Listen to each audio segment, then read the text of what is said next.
Fariduddin Attar, le livre de l'épreuve, chapitre 36e.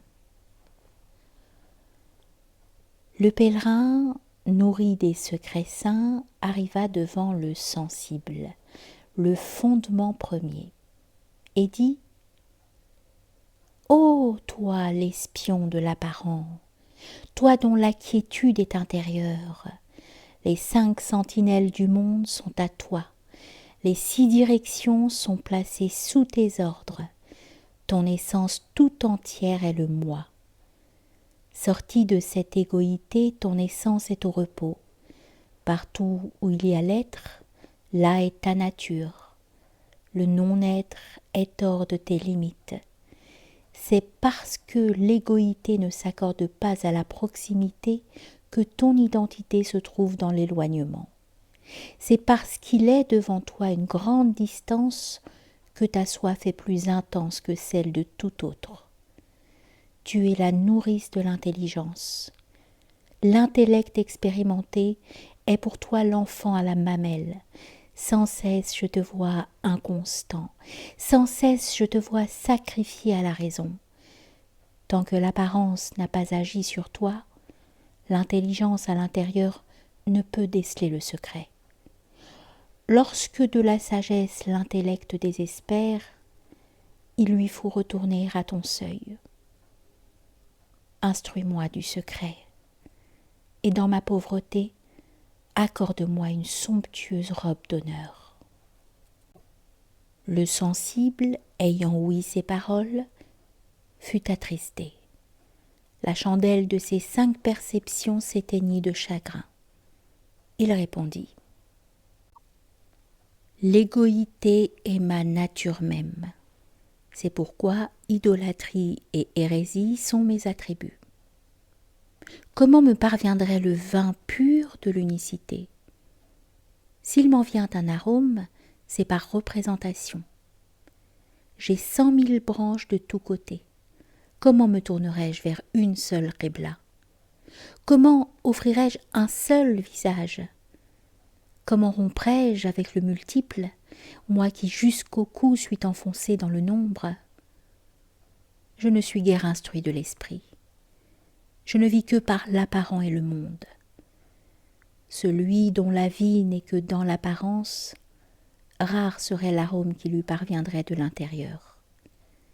Puisque de l'esprit je n'ai pas le moindre arôme, je me suis accommodé de l'aspect des nombres. Puisque du musc du sens je n'ai pas le moindre parfum, moi, le sensible impie, je suis indigne de cette ruelle. Le sensible défectueux, comment rendrait-il autrui parfait ? Si tu ne parviens pas à lui échapper, tu perdras la tête. Le pèlerin se présenta devant le sage de la terre et de la mer et lui exposa tout entier son état digne de considération. Le sage lui dit : « Le sensible est le moi dans le moi. Il conduit à la vallée de l'inconstance. C'est un monde plein de divisions où nul jamais ne trouve l'union.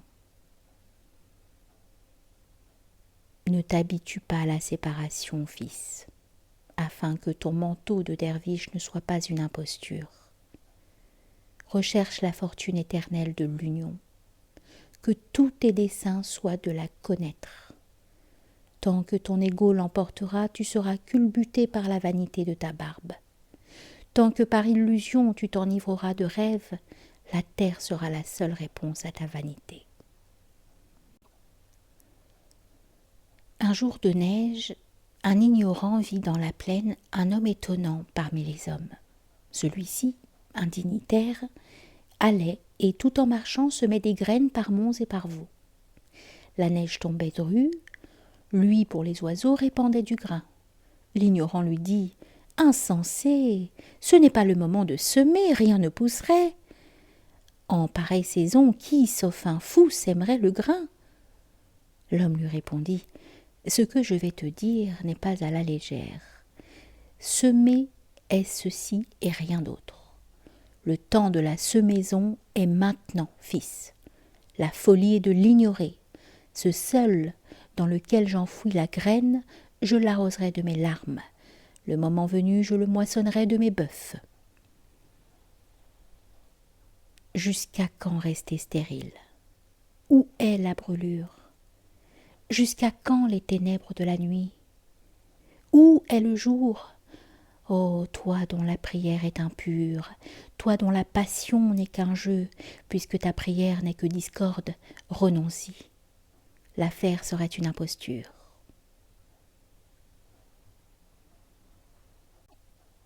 Un ignorant entra à la mosquée. Dès que quelqu'un ouvrait la bouche, il s'arrêtait de prier.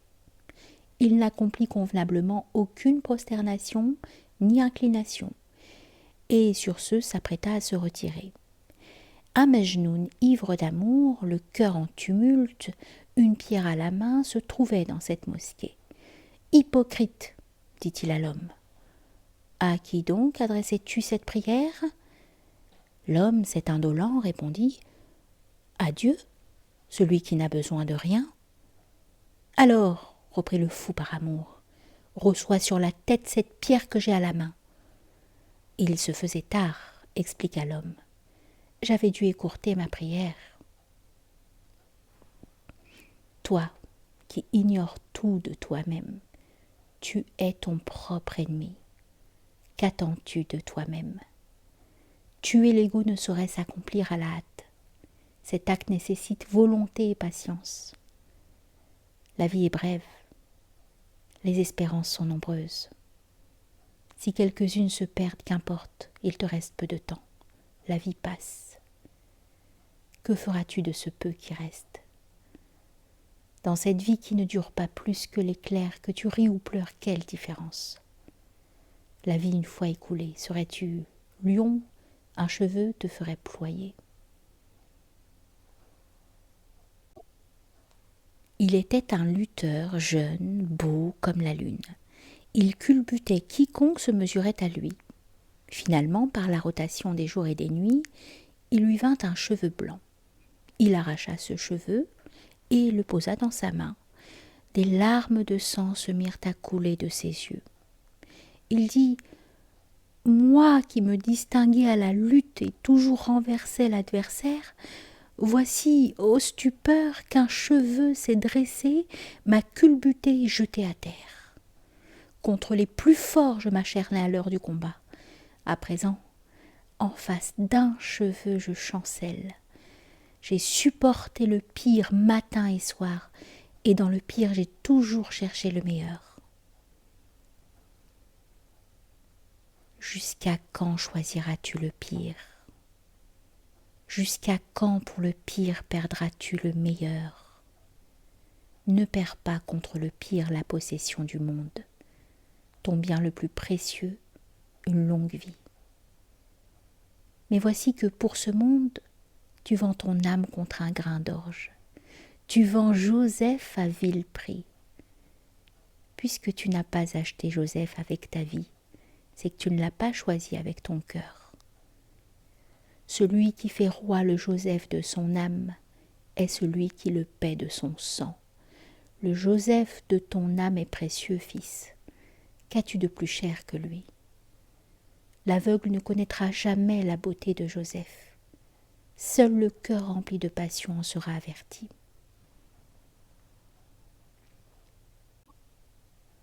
Un étranger avait reçu du roi la charge de vizir.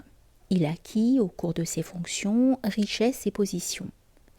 Quand la vieillesse fut venue, le vizir demanda au roi la permission de s'en aller. « Sire, dit-il, j'aspire à une vie retirée, car je redoute la mort. Le roi altier n'interdira point que je quitte ce pays et retourne dans le mien. J'y passerai mes jours et mes nuits en dévotion et n'aurai de cesse de prier pour lui. » Le roi lui répondit. « Au début, quand tu es arrivé ici, tu étais pauvre et délaissé. Tout ce que tu possèdes à présent, remets-le au roi et, comme au premier jour, quitte le pays. Puisque tu es arrivé ici les mains vides, il ne convient pas que tu t'en retournes pourvu d'un pareil trésor. »« Je me suis acquitté de ma charge, dit le vizir. J'y ai passé ma vie à ton service. Donne-moi ce qui me revient et garde ce qui t'appartient. Sinon, tais-toi et renonce à ta part. Qui saurait le bien précieux que j'ai perdu, moi, au service de ton royaume? Puisque tout ton capital est ta vie, pourquoi t'empresser de la donner au vent?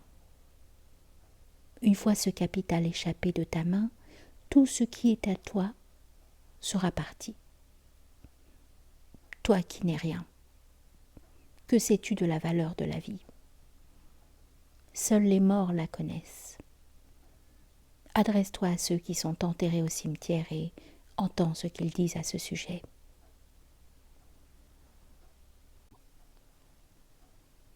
Un shir vit en rêve un homme pieux.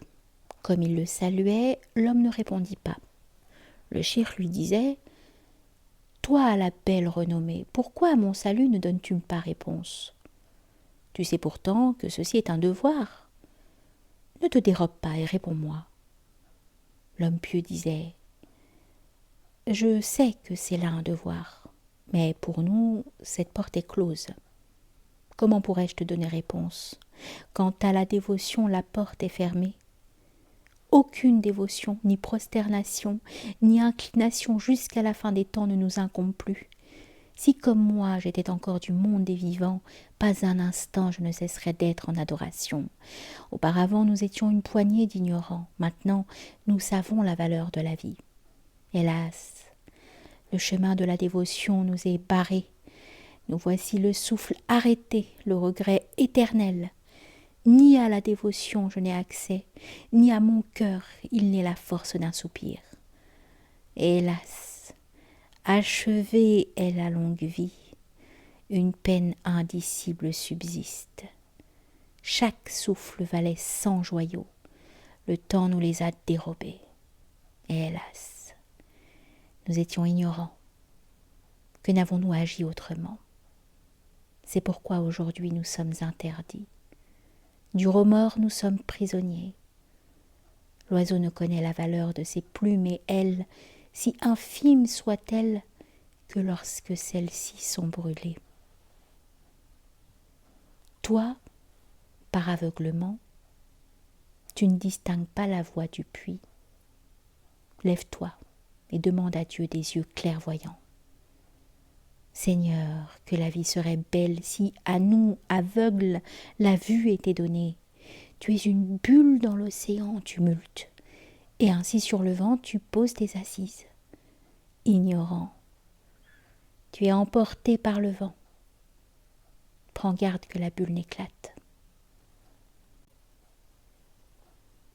Un fou par amour, un Majnoun, s'assit au cimetière. Il souleva entre ses mains la tête d'un cadavre. Aussitôt il en arracha soigneusement tous les cheveux, puis les jeta à terre.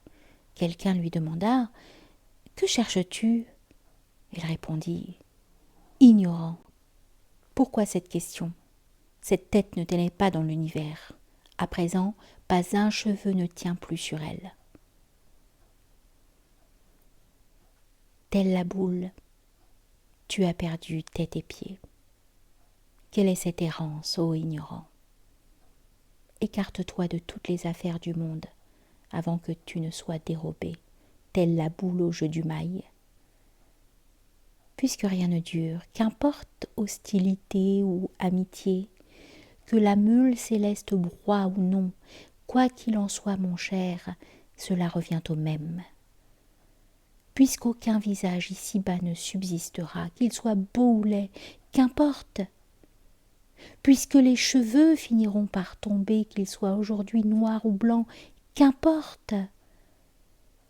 Celui qui s'élève retombera finalement telle la goutte d'eau dans l'océan. S'il rit le temps d'un éclair et meurt, ne te chagrine pas. Une goutte de rosée s'est noyée.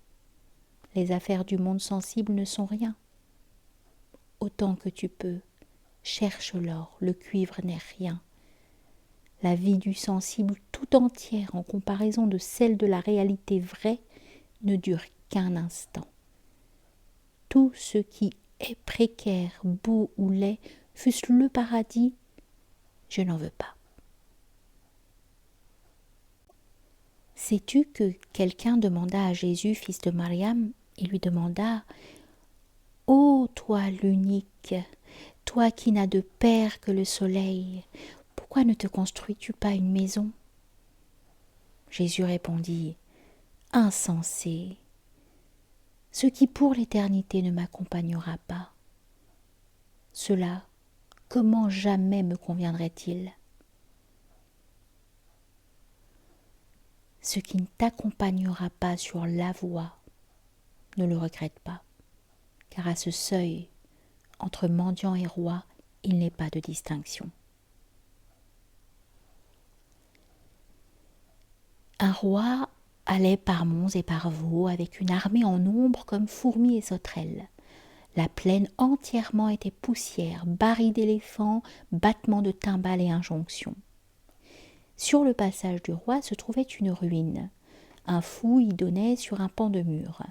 Lorsque le roi s'approcha du fou, celui-ci ne se leva point. Il resta ainsi allongé. Le roi lui dit « Eh bien, mendiant, sur la poudre du chemin, pourquoi ne respectes-tu pas la bienséance ? Tu vois le roi escorté par toute l'armée, et toi, devant pareille majesté, tu ne te lèves même pas. » Alors le fou, devant le roi, allongé librement, délia sa langue et répondit « Pourquoi donc aurais-je du respect pour toi ?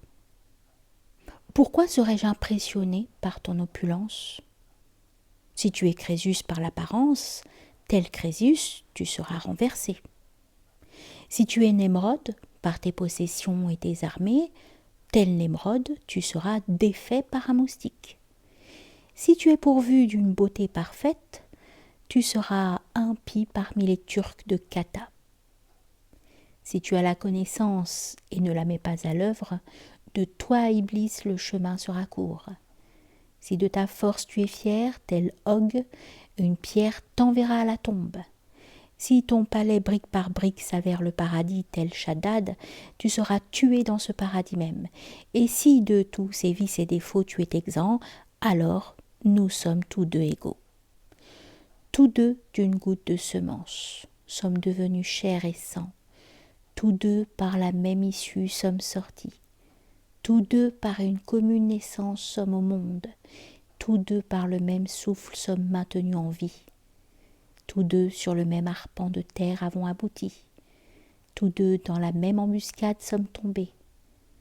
Tous deux par la même mort sommes effrayés. Tous deux par la même terre nous serons recouverts. De toute façon, puisque je suis ton égal, pourquoi me lèverais-je ? Qu'ai-je en moins que toi ?